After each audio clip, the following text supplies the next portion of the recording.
Welcome to JK ICC. So आज हमारा जो one of the most and the important topic is inflation. Well, इससे पहले जो हमने दो टॉपिक्स पढ़े थे, that is a monetary policy and fiscal policy, वो सिर्फ इसी टॉपिक को अंडरस्टैंड करने के लिए पढ़े गए थे। अब अगर मैं बात करूं इन्फ्लेशन की, इट्स आवर टॉपिक, तो इन्फ्लेशन का मतलब क्या है? So what do you mean by inflation? So inflation means rapid and substantial rise in the general price level. जब रैपिडली और सब्सटैंशियली प्राइस जो है बढ़ते जाएंगे चीज़ों के, तो उसे इन्फ्लेशन कहा जाएगा। ऐसा नहीं है कि मान लो कि एक चीज़ जो है, से for example this is a market, ये आज 10 रुपीज़ का है और कल इसका प्राइस 20 हो जाता है, तो क्या मैं इसे इन्फ्लेशन कहूँगा? नो। इन्फ्लेशन मीन्स कि जब किसी चीज़ का प्राइस बढ़ रहा है और वो सब्सटैंशियली इंक्रीज करता जा रहा है over the years, then we can consider it as inflation. Inflation क्यों है? किस वजह से इन्फ्लेशन आ रहा है? Well, the main and the foremost reason of inflation is your excess demand over excess supply. जब हम लोग डिमांड किसी चीज की ज्यादा करना शुरू कर देते हैं, तो उससे उन चीजों के प्राइसेस जो हैं बढ़ना शुरू हो जाते हैं, एंड उसी से जो है वो इन्फ्लेशन अराइज होता है। कैसे? अगर हम डिमांड ज्यादा करेंगे तो डेफिनेटली हम किसी चीज को लेने के लिए ज्यादा पैसे देने के लिए तैयार हो जाएंगे। सो दैट मीन्स कि अगर कोई चीज ही कम है तो क्या होगा? अगर कोई चीज कम है तो डेफिनेटली बहुत सारे बायर्स जो हैं उस चीज को ज्यादा से ज्यादा प्राइस देने के लिए तैयार हो जाएंगे। इसी वजह से एक्सेस डिमांड, और that creates a competition among the buyers, और जिससे जो है जनरली चीज़ों के जो प्राइसेस हैं ये बढ़ जाते हैं और हम इन्फ्लेशन की सिचुएशन को फेस करते हैं। वेल, इन्फ्लेशन को कैसे मेजर्ड आउट किया जाता है? से फॉर एग्जांपल, जैसे मान लो एक पेन है दैट कॉस्ट ₹10, अब अगले फाइनेंशियल ईयर में इसका प्राइस हो जाता है 20, तो ये चेंज कितना आया? इसको अगर मैं परसेंटेज में कैलकुलेट करूं, 10 से 20 हो गया, so that means 100% change in the price. तो इन्फ्लेशन को हम परसेंटेज में निकालते हैं, and that percentage is basically the speed of the inflation, जिसे हम कहते हैं टाइप ऑफ इन्फ्लेशन। अब अगर मैं टाइप्स की बात करूं, तो generally on the basis of the percentage change in price we have creeping inflation, we have walking inflation, we have running inflation है हमारे पास, then hyperinflation, galloping inflation, and one more type is there that is known as a bottleneck inflation. अब ये जो जितनी भी types हैं, it is on the basis of the percentage change in price. Percentage change in price कितना रहा? Well, अगर मैं बात करूं क्रीपिंग इन्फ्लेशन की, तो creeping inflation is the mildest inflation, यानी जब चेंज इन प्राइस जो है वो 2% एनुअली के अराउंड है, कि आसपास ही है, या 2% या 2% से कम है, देन उस तरीके के इन्फ्लेशन को हम क्रीपिंग इन्फ्लेशन कहते हैं। वेल, इन्फ्लेशन जो है ये हमेशा इकोनॉमी के लिए नेगेटिव नहीं होता, some time it is also positive. Positive कब? अगर वो क्रीपिंग है, अगर वो माइल्ड है, तो then we can consider it as it is a favourable for economic development. हमारी कंट्री की प्रोग्रेस के लिए, हमारी कंट्री की ग्रोथ के लिए वो अच्छा है, क्योंकि अगर प्राइसेस बढ़ेंगे तो डेफिनेटली बिजनेसमैन, उनको थोड़ा बहुत फायदा, उनको भी फायदा होगा, और जब फायदा होगा तो डेफिनेटली वो ज़्यादा से ज़्यादा काम करेंगे, और जिससे एम्प्लॉयमेंट अपॉर्चुनिटीज जो है ज़्यादा से ज़्यादा क्रिएट होंगी। यानी ये वो टाइप ऑफ इन्फ्लेशन है जिसका पॉजिटिव इम्पैक्ट पड़ता है इकोनॉमी पे। यानी इन शॉर्ट अगर कहा जाए तो कोई भी ऐसी चीज़ जो कंट्रोल्ड मैनर में, दैट क्रिएट अ पॉजिटिव। अब अगर ये 2% से ज्यादा बढ़ना शुरू हो जाता है, मान लो ये अनकंट्रोल्ड होना शुरू हो जाता है और 2 से ऊपर, यानी ये अप टू 5 तक आ जाता है, then it is a alarming situation, then इसको हम कहते हैं वॉकिंग इन्फ्लेशन। वेल, इसका भी इंपैक्ट इतना ज्यादा नहीं होता है, but it is just a sign of alarm for the government कि नहीं, प्राइसेस जो है, इन्फ्लेशन जो है वो आने वाला है। This is a sign of indication, that is a walking inflation. अब अगर रेट ऑफ इन्फ्लेशन 5% से एक्सटेंड होता जाता है, and then it comes to 10%, then we can consider it as a running inflation. ये वो सिचुएशन होती है जब ऑटोमेटिकली चीजें जो हैं वो गवर्नमेंट के लिए या इकोनॉमी में वर्स होना शुरू हो जाती हैं, ठीक है। एंड इफ दिस कंटिन्यू, और अगर ये चलता रहता है, then we are in a state of a hyper inflation. जब रेट ऑफ इन्फ्लेशन, जो परसेंटेज चेंज है, रेट ऑफ इन्फ्लेशन जो है वो 2 डिजिट्स में 10% से ऊपर अप टू 2 और 3 के बीच में मूव करना शुरू हो जाता है, दैट मीन्स अप टू 100 तक, then we can consider it as a hyper inflation. क्या ऐसा इन्फ्लेशन किसी ने फेस किया है? यस, ऑफ कोर्स, जर्मनी ने आफ्टर वर्ल्ड वॉर 1 इस तरीके का हाइपर इन्फ्लेशन की सिचुएशन को फेस किया था। अब अगर दिस इज अ 2 डिजिट, अब अगर हम इसके आगे भी आ जाते हैं, मान लो यहां पे भी कंट्रोल नहीं हो रहा एंड वो बियॉन्ड चला जाता है, यानी डबल 99 और 100, यू कैन से डबल और triple, then it is a consider as a galloping inflation. Galloping का मतलब होता है निगल जाना, पूरी इकोनॉमी जो है that is a trapped out हो जाएगी, तो उसे हम गैलोपिंग इन्फ्लेशन कहते हैं। One more type of inflation is there जिसे कहते हैं bottleneck inflation. Bottleneck inflation क्या होता है? कभी कभी क्या होता है, सप्लाई ऑटोमेटिकली फॉल हो जाती है बट डिमांड में कोई चेंज नहीं आता। वेल, इसकी एग्जांपल के लिए जैसे मान के चलें कि अगर पेट्रोल की जो प्राइस सप्लाई है ये कम हो जाती है, क्या हमारी जो डिमांड है, आई अज्यूम दैट कि जो हमारी जो व्हीकल्स हैं, जहां जहां पे भी हमारा जो पेट्रोल का यूज है वो हो ही रहा है, बट अब हम पेट्रोल की डिमांड को तो कम नहीं कर सकते because we don't have any other alternative. So that situation, जब सप्लाई फॉल हो गई, पेट्रोल अवेलेबल नहीं है बट डिमांड उतने की उतनी ही है, उस सिचुएशन को हम कहते हैं bottle neck situation, bottle neck inflation. Here I assume कि बाकी चीजों में, यानी ऑटोमोबाइल जो है वो मेरी इकोनॉमी में सेम है, उनके नंबर्स नहीं बढ़ रहे हैं, तो ये सिचुएशन आपकी वहां पे एग्जिस्ट करती है। नाउ अब हमें पता चल गया कि इन्फ्लेशन क्या है, तो हमें पता लग गया कि it is a rapidly rise in the substantial price of the commodity, और उनके राइज की बेसिस पे उसकी कितनी टाइप्स हैं, तो हमने उनको कैटेगराइज कर दिया on the basis of a percentage change. 2% है तो क्रीपिंग है, 5% है तो वॉकिंग है, 10% है तो रनिंग है, मोर देन 10 to 100 के बिटवीन आ जाता है तो then it will be considered as a hyper, उसके ऊपर चला जाता है then it will be considered it as a galloping inflation. 100 से 1000 जितना भी जाना चाहे आगे वो जा सकता है, देन हम कहेंगे it is a uncontrolled situation and that is a galloping situation. अब क्वेश्चन इज कि ये प्राइस बढ़ क्यों रहे हैं, क्या रीजन क्या हुआ? जैसे एक तो मैंने आपको बताया कि जब हम डिमांड ज्यादा करेंगे, तो क्या कोई और रीजन भी है? तो yes, of course, basically inflation को अगर देखा जाए तो 2 मेन रीजन जो है वो इन्फ्लेशन के साथ एसोसिएटेड हैं। एक कहता है इन्फ्लेशन जो है एक तो वो डिमांड की वजह से आ सकता है या कॉस्ट की वजह से भी आ सकता है। कैसे? जैसे सी फॉर एग्जांपल यही मार्कर है, अब अगर मैं मार्कर की डिमांड ज्यादा करूंगा, that is a demand push inflation, demand pull inflation. अब अगर इस मार्कर को बनाने के लिए जो रॉ मटेरियल इसका लगा है अगर वो ही एक्सपेंसिव हो गया, तो यानी इसकी कॉस्ट ऑफ प्रोडक्शन एक्सपेंसिव हो गई, तो then this situation will be consider it as cost push inflation. यानी कॉस्ट ऑफ प्रोडक्शन की बढ़ने की वजह से अगर इन्फ्लेशन, अगर प्राइसेस बढ़ जाते हैं तो उसे कॉस्ट पुश इन्फ्लेशन कहा जाता है। सबसे पहले हम बात करते हैं डिमांड पुल इन्फ्लेशन की। ये डिमांड पुल इन्फ्लेशन आता क्यों है, उसका रीजन क्या है? तो वेल, जैसे इसमें लिखा है, मेंशन है डिमांड, तो यानी किसी चीज की डिमांड की बढ़ने की वजह से अगर उस पर्टिकुलर कमोडिटी के प्राइसेस बढ़ जाते हैं तो उसे कहा जाता है demand pull inflation. That means increase in aggregate demand which result in demand pull inflation. जब मेरी एग्रीगेट डिमांड बढ़ जाती है तो उससे जो इन्फ्लेशन आता है, उससे जो चीजें एक्सपेंसिव होती हैं, उसको डिमांड पुल इन्फ्लेशन कहा जाता है। अब डिमांड कैसे बढ़ गई? जब सब लोग सेम चीज ले रहे हैं तो व्हाट इज द रीजन? तो कहता है देखो, डिमांड बढ़ने के 2 ही मेन रीजन है। पहला रीजन मनी सप्लाई का बढ़ना। What do you mean by money supply?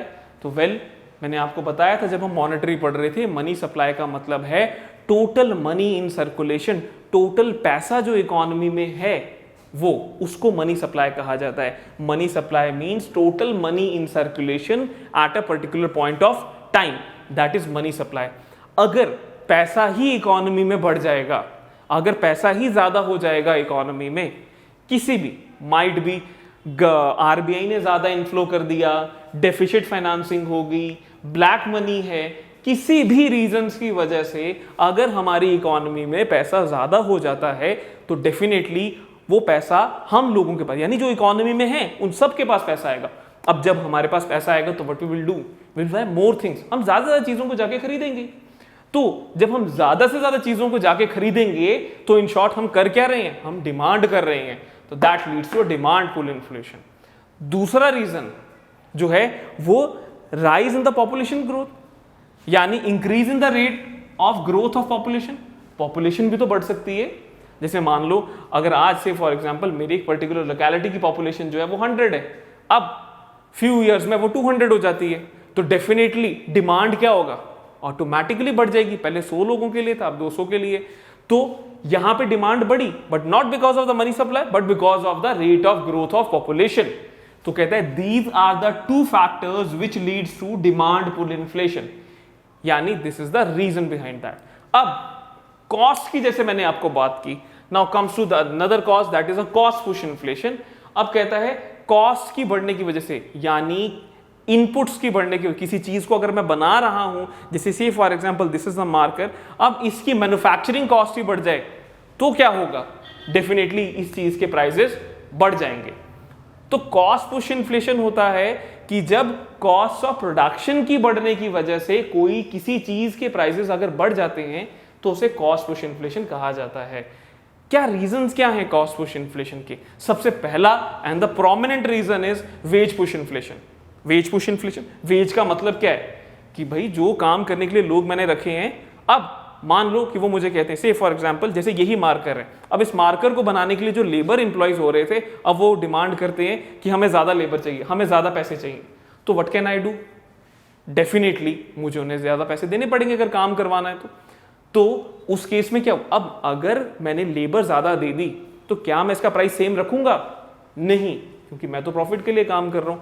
तो ऑटोमेटिकली क्या होगा, इनकी वेज बढ़ने से कॉस्ट ऑफ प्रोडक्शन एक्सपेंसिव हो जाएगी। अब अगर कॉस्ट ऑफ प्रोडक्शन बढ़ेगी तो डेफिनेटली मैं चीजों के प्राइसेस क्या करूंगा, बढ़ा के उनको मार्केट्स में सेल आउट करूंगा।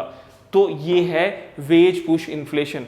इसको स्पाइरल इन्फ्लेशन भी कहते हैं, क्योंकि ये इनडायरेक्ट तरीके से आता है कि लेबरर्स डिमांड कर रहे हैं और लेबर्स की डिमांड करने से कॉस्ट ऑफ प्रोडक्शन बढ़ रही है, कॉस्ट ऑफ प्रोडक्शन बढ़ रही है तो प्राइसेस बढ़ रहे हैं। ठीक है, then second is profit push inflation. अगर मान लो कि यही मार्कर है, अब इस मार्कर को सेल आउट करने के लिए मैं चाहता हूं नहीं, अब मुझे प्रॉफिट अर्न करना है, तो मैं क्या करता हूं, प्रॉफिट अगर मुझे अर्न करना है तो डेफिनेटली मुझे चीजों के प्राइसेस को बढ़ाना पड़ेगा। तो अगर प्रोड्यूसर्स जो हैं, इफ दे वांट कि नहीं हमें ज्यादा से ज्यादा प्रॉफिट एक्सट्रैक्ट करना है और वो चीजों के दाम बढ़ाना शुरू कर देते हैं, तो उससे जो प्राइस राइज हुआ that is profit push inflation. Okay, supply shock inflation.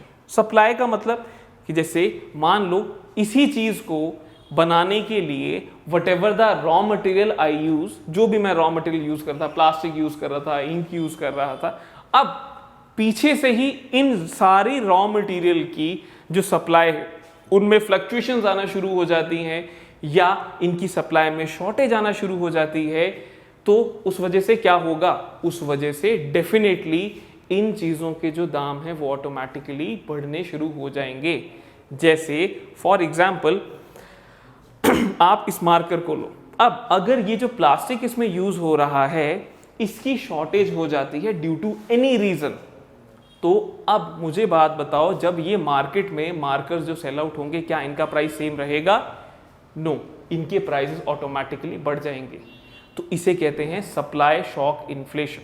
Okay, next is your increase in indirect taxes. Indirect taxes क्या है? वेल हमने नेशनल इनकम में भी पढ़ा था इनडायरेक्ट टैक्सेस क्या होते हैं।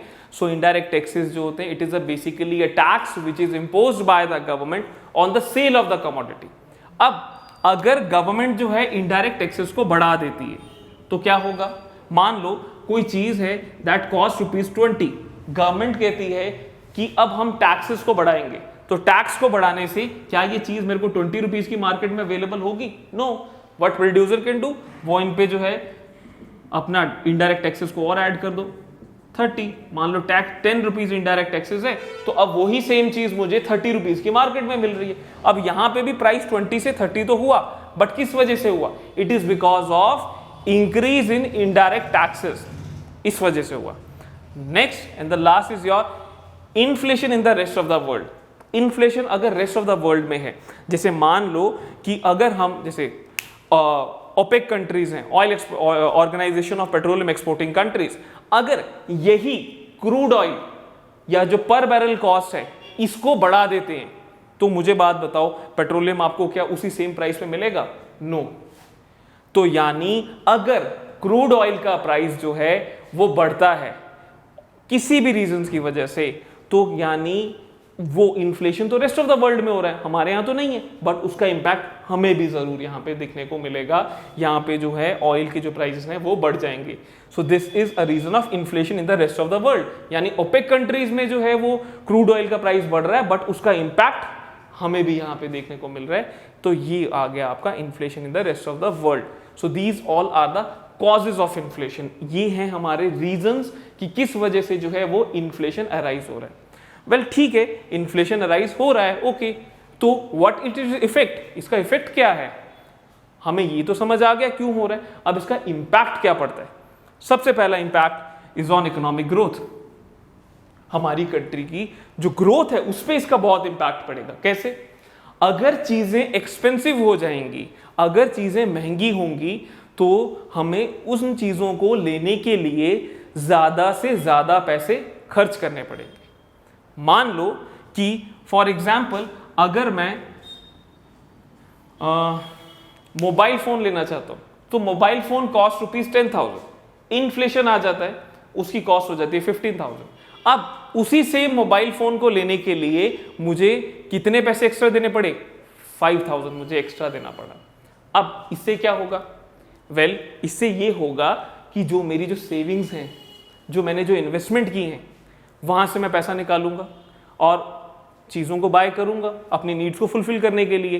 तो उससे क्या होगा? इकोनॉमी में सेविंग और इन्वेस्टमेंट विल फॉल, और जब इकोनॉमी में सेविंग और इन्वेस्टमेंट फॉल कर जाती है तो हमारा जो कैपिटल फॉर्मेशन होता है, यानी जो हम नई नई मशीनरीज या प्रोडक्शन प्लांट्स जो लगाते हैं, उन पे इनका इनडायरेक्ट इंपैक्ट पड़ना स्टार्ट हो जाता है, और जिससे हमारी जो ग्रोथ है वो कहीं ना कहीं कम हो जाती है, हमारी जो प्रोग्रेस है, प्रोडक्शन है, वो कहीं ना कहीं कम होना शुरू हो जाती है, and that leads to a negative impact over the economic growth.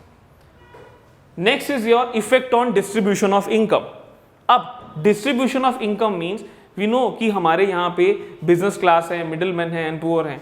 अब होता क्या है, इन्फ्लेशन से चीजों के प्राइसेस तो बढ़ जाते हैं, बट जो इनपुट्स होते हैं उनके जो प्राइसेस होते हैं वो लेटर बढ़ते हैं, वो टाइम लेते हैं।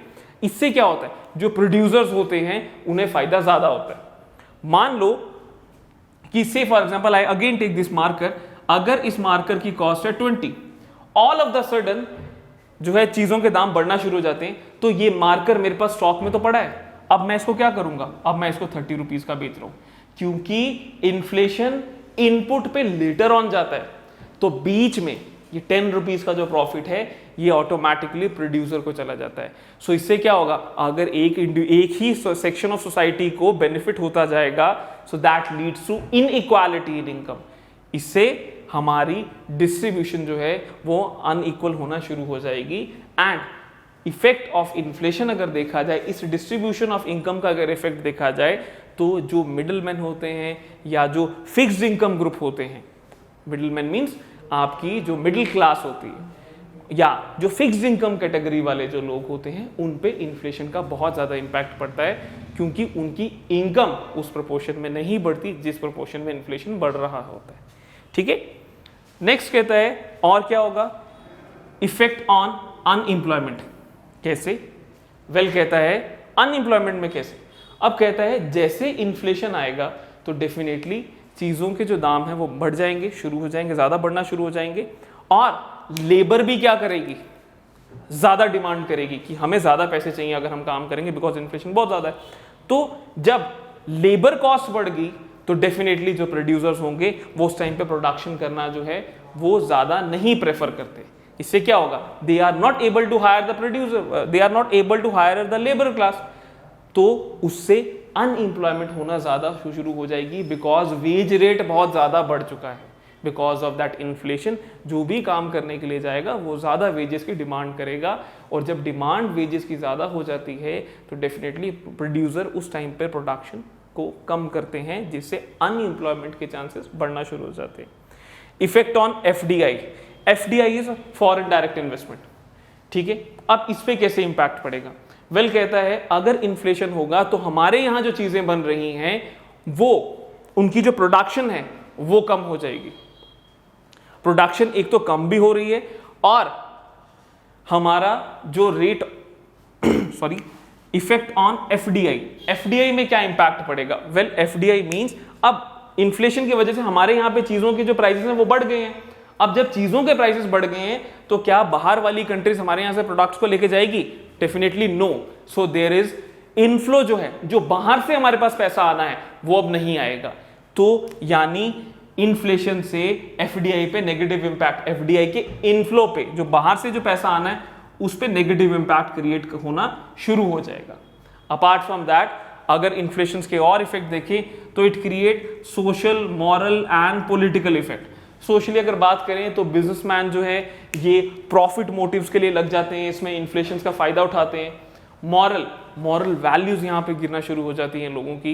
एंड पॉलिटिकल इफेक्ट्स अगर देखें तो जनरली जो लोगों का विश्वास है गवर्नमेंट पे वो कहीं ना कहीं हिलना शुरू हो जाता है, डगमगाना शुरू हो जाता है। This is the effect of inflation.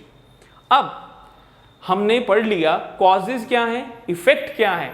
अब इन्फ्लेशन को हम मेजर्ड आउट कैसे करते हैं, कैसे पता लगता है गवर्नमेंट को कि ओके इन्फ्लेशन आने वाला है? वेल जैसे मैंने आपको बताया on the basis of speed, तो ये तो एक रीजन है, ये तो एक तरीका है। अब हमारे यहाँ पे जो मेजर्स हैं वो हैं कि इन्फ्लेशन को हम दो तरीके से, या तो होलसेल प्राइस या retail price. Well wholesale price and retail price जो है क्या है, जैसे मान लो कि अगर आप कोई चीज़ फैक्ट्री से या आउटलेट से जाके ले लेते हो, जैसे अगर मैं जम्मू की ही बात करूं तो कोई चीज़ अगर आप जो है बेस्ट प्राइस से जाके लेते हो दैट्स अ होलसेल प्राइस। वहाँ पे आपको वो होलसेल में चीज़ें मिलेंगी, जहाँ पे बल्क में एक प्रोड्यूसर क्वांटिटी को उठाता है, that is a wholesale price. Retail price की बात करें, जो कंज्यूमर प्राइस है, यहाँ पे हम रिटेल प्राइस जो है लेते हैं, यानी वो प्राइस जो हम अपने नियर बाय, जो हमारे घर के पास जो शॉप्स हैं वहाँ से जाके जो हम एक दो कमोडिटीज़ को बाय कर देते हैं, that is a retail price. तो कहता है इन्फ्लेशन को मेजर्ड आउट करने के लिए हमारे पास जो इंडिकेटर हैं, number 1 is a wholesale price index, number 2 is a consumer price index and number 3 is your GDP deflator. Wholesale price क्या है? Wholesale price as I told you कि जहां पे, जैसे I give you the example of best price, तो कहता है वहां पे कमोडिटीज का प्राइस क्या है, अगर मैं उनकी कैलकुलेशंस करता हूं तो उसको हम कहते हैं होलसेल प्राइस इंडेक्स।